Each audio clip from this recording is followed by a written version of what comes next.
Bismillahirrahmanirrahim. Assalamualaikum warahmatullahi wabarakatuh. Semangat pagi, ketemu lagi dengan Ibu. Kali ini kita akan belajar tentang reaksi senyawa hidrokarbon. Sebagaimana kita ketahui, senyawa hidrokarbon reaksinya banyak sekali terjadi di kehidupan kita. Contoh paling sederhana adalah reaksi pembakaran pada saat kalian atau orang tua memasak di rumah. Nah, itu metana adalah salah satu contoh senyawa hidrokarbon yang kita manfaatkan dalam kehidupan sehari-hari. Oke, kita lihat sekarang apa saja yang akan kita pelajari. Yang pertama, kalian harus bisa mengklasifikasikan reaksi-reaksi pada senyawa hidrokarbon. Yang kedua, membedakan jenis reaksi yang terjadi pada senyawa hidrokarbon. Yang ketiga, menentukan jenis reaksi pada senyawa hidrokarbon. Kita mulai dari yang pertama ya. Reaksi hidrokarbon dibedakan menjadi 5. Yang pertama reaksi substitusi, yang kedua reaksi adisi, yang ketiga reaksi eliminasi, yang keempat reaksi oksidasi, yang kelima cracking. Nah, khusus untuk reaksi adisi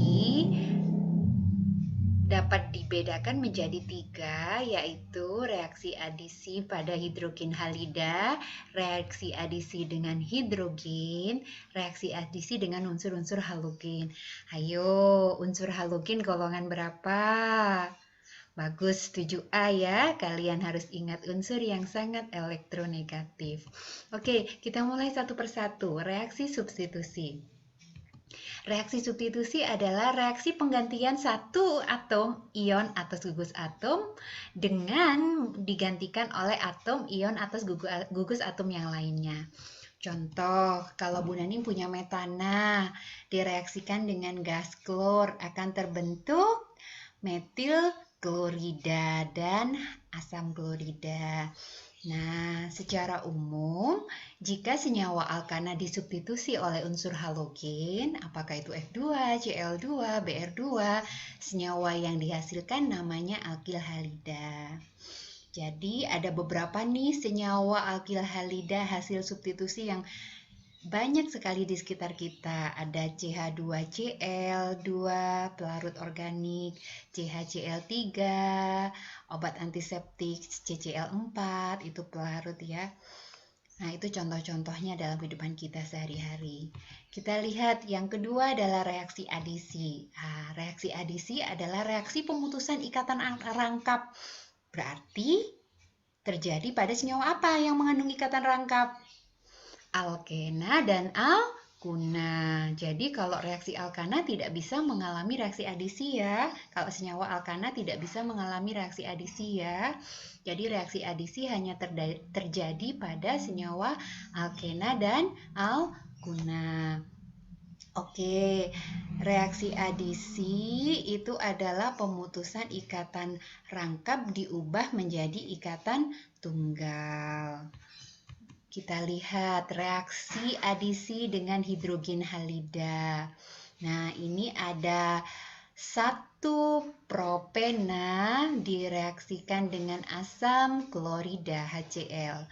Perhatikan di sini, atom H akan mengikat pada gugus CH2, sedangkan atom Cl akan mengikat ke C yang ada di tengah yang jumlahnya ada 1 yang CH sesuai dengan aturan Markovnikov. Markovnikov menyampaikan bahwa apabila ada adisi dengan hidrogen halida, maka hidrogen akan menyerang gugus yang banyak mengandung atom H. Oke, kita lihat hasilnya adalah 2 kloropropana. Ini ya hasilnya 2 kloropropana. Yang kedua, adisi dengan H2. Adisi dengan H2 akan membentuk alkana untuk senyawa alkena, dan sedangkan pada senyawa alkuna akan membentuk alkena. Itu contohnya Bu Naning punya etena, kalau direaksikan dengan H2 akan menjadi etana. Sedangkan etuna bila bereaksi dengan H2 akan menjadi etena. Dan kalau bereaksi lebih lanjut akan menghasilkan alkana. Kemudian adisi dengan unsur-unsur halogen tadi F2, Cl2, Br2, I2 dan seterusnya. Adisi alkena dengan unsur halogen, perhatikan baik-baik. Ada etena dengan Cl2 akan menghasilkan C2H4Cl2 dikloroetana. Kemudian alkuna akan menghasilkan alkena ya. Di iodo, kalau contohnya yang ini ya, di iodo etena. Oke, selanjutnya adalah reaksi eliminasi. Nah, reaksi eliminasi itu kebalikan dari reaksi adisi. Kalau eliminasi adalah penghilangan satu gugus atom pada suatu senyawa. Bisa berbentuk pelepasan ion atau atom. Reaksi eliminasi hanya terjadi pada senyawa alkana. Ingat, tadi kalau reaksi adisi hanya alkena dan alkuna ya. Kalau eliminasi kebalikannya, dia hanya terjadi pada senyawa alkana. Contoh, eliminasi etil klorida menghasilkan etena dan asam klorida. Dari ikatan tunggal menjadi ikatan rangkap. Eliminasi H2 dari alkana menjadi alkena. Ini diperhatikan, propana menjadi propena dan gas H2. Sampai sini mudah-mudahan bisa dipahami ya. Yang keempat adalah reaksi oksidasi atau reaksi pembakaran. Di awal Ibu sudah menyampaikan bahwa reaksi pembakaran banyak sekali contohnya dalam kehidupan kita sehari-hari. Jika reaksi pembakaran itu sempurna akan menghasilkan CO2 dan H2O. Sedangkan apabila tidak sempurna maka akan menghasilkan gas karbon monoksida atau CO dan air H2O.